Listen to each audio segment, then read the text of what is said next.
Hello guys, welcome back for another video of Service Reset My Car. Today I'm going to show you another Mercedes key on how to change the battery inside this key. I'm going to show you how I did that.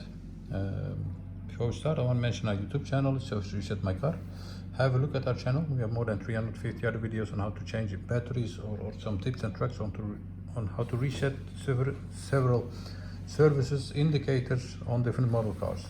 Use the comment area if you have any questions or comments, and I'll get back to you as soon as possible. Okay, let's start with this one. This is a 3-button Mercedes key. First of all, take this key out over here, press this to the side.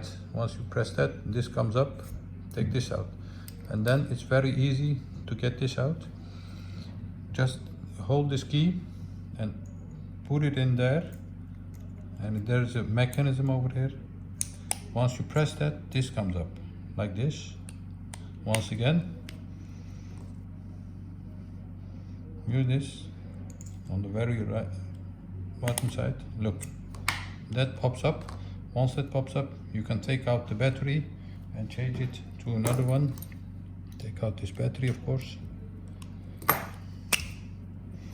like this. Change it to another battery. Put the battery back on. Put the cap back on. Put the key back in. Test. You'll have to see this light come up, and once you see that come up, you know that the battery or the key is working. That was it for this video. Thanks for your time, and hope to see you next time with another video. Stay safe, take care, bye bye.